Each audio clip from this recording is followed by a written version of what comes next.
What's going on, world? We're back at it. I should probably give this a name. What should I call this? I should call it Truth Be Told. I think Truth Be Told sounds pretty good. What you think? All right, let's get into it. So today's episode is going to be about envy. All right. You know, basically, and I'll read something. What the definition of what envy is before we go into scripture and explanations. All right. So I have here. It says, envy is anger turned inward for something that someone has, like status, possessions, power, or wealth, that they don't have, but wish that they did, while jealousy is resentment of a rival or a person who has been more successful than they and is competing with their own affections for that thing or person. All right. So basically, that's comparing and letting you know the difference between what envy is compared to what jealousy is. Now, basically, what it's also saying is that now jealousy is the, or let's start with envy. So envy is basically like the next level up. It's deeper than jealousy. Envy is actually wanting what they have. Beyond what, beyond the norm. They're basically willing to do more to kind of be in your shoes. They want to be you, basically. People like that, they will do a lot to sabotage your life, their own life, just to acquire what you have. To kind of want to be like you. So, and they'll even go as far as like, that's why you see a lot of things like murder and things like that happening. That's part of it. It's huge, and it's a huge issue in today's society. So, this is another huge topic that definitely should be talked about and approached. So we are going to get into it. So let's get into it. All right, I got a few scriptures for you guys, like always. All right. So let me see. All right, I have here. Let's start here. And this one is Exodus 20, verse 17. And this one says, "Do not desire and try to take your neighbor's house. Do not desire and try to take your neighbor's wife, male or female servant, ox, donkey, or anything else that belongs to your neighbor." All right, so I know this scripture sounds a little weird for some because it's supposed to be, a scripture that speaks from the past, way past tense. Back in biblical days, previous to that, basically they had a lot of land. They didn't have like governmental system that you see today set up, things like that. They a lot of the deals that they made were through trading, through through their oxes, through the cattle, through a lot of material things. That's how they traded back then, compared to today, where you have way more things going on.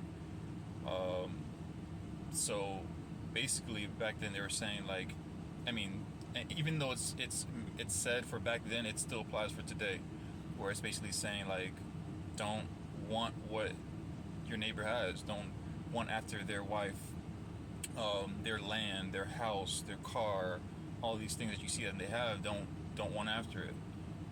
It's telling you in advance because it knows what can creep up in your heart if you do have these thoughts and such, right? So that's one verse. Let me give you another one. I got Philippians 2 verse 3 says, "Do nothing out of selfish ambition or vain conceit, rather in humility value others above yourselves." Okay? So once again, this is, scripture knows how, the heart can operate, when you are in these type of sins, right? So it's saying, out of selfish ambition, it's you're seeking self. You're seeking self. When people have the mindset of, oh, me versus we, oh, don't laugh. We or you know, everyone, others, then it just shows what negativity can come out of that. We're seeking ourselves. That means we don't care about other people. Some may say that they do, but they don't. It shows. And just be and it's also saying just to kind of like keep humility, like, humble yourself. Don't put yourself and say, oh yeah, I'm this and that, I'm above the next person.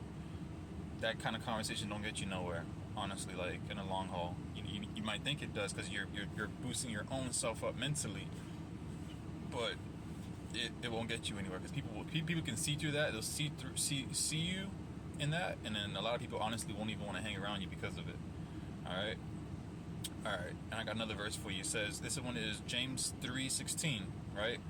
It says, wherever there is jealousy and selfish ambition, there is disorder in everything that is evil. Oh man, I couldn't even tell you how true this one is, because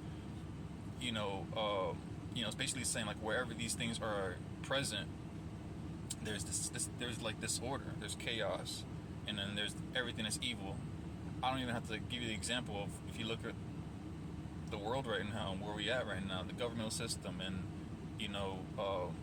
what the world is facing right now, and a lot of that really derives from selfish ambition. They think about self, like, how can they get one over on the next person, versus, oh, how can I help the next person? You can look around, you see how many homeless there is, and how a lot of countries, they rather put money into wars versus helping the homeless, helping people who are without food and shelter. Like, you can kind of see where disorder is through these things. You get it? So there's that one. And then I have one more verse for you. This one is Proverbs 24 verse 1, right? And it says, don't envy evil people and don't long to be with them. Okay, so once again, this is basically also saying, like, okay, if you are a average person and you see someone who is well off, they have they look like they're well off, they look like they're rich, have a really nice car, really nice home, everything put together, you think they have everything put together. What scripture is saying is, don't want after that. Don't say, oh yeah, I want that, because for one, a lot of these people, they got what they got through evil ambition, evil ways. I'm trying to say, like, they didn't get it the clean way, they got it the dirty way. And God, basically, like, you remember, well, I don't know if you've seen it yet, but in my Pride video, remember how I said, before pride comes a fall. So basically, like, a lot of these people with these high ambitions, they don't know that a fall is coming. It's like a contract that you don't know about. So, it's just basically like, don't want after those things. Don't want after the person and what they got. Instead, do it the clean way, do it the right way. All right? And then last but not least, so this is just a statement. This isn't a verse. I want to say basically where envy derives from. All right? And envy derives from jealousy. It starts from jealousy first. Envy is the final stage. But jealousy, now I want to give you a small sentence of what jealousy is. It says, jealousy is a form of hatred built upon insecurity. That means we got a lot of self-work to do. Internal healing, internal work, internal growth, things like that. We only want after what someone else has because we feel like we lack. We want because we lack. It's just that simple. If you don't want what someone else has, it means you're content where you are. You don't need what they have. You don't want what they have because you're good where you are. So that's just pretty much it, you guys. Pretty much want to leave it there for you. My closing words, as always, I like to say, hey, don't envy. Don't, have that kind of stuff in your heart. Let it go, because in the end, it'll only come back and bite you in the kisser. All right, you guys, holla at your baller.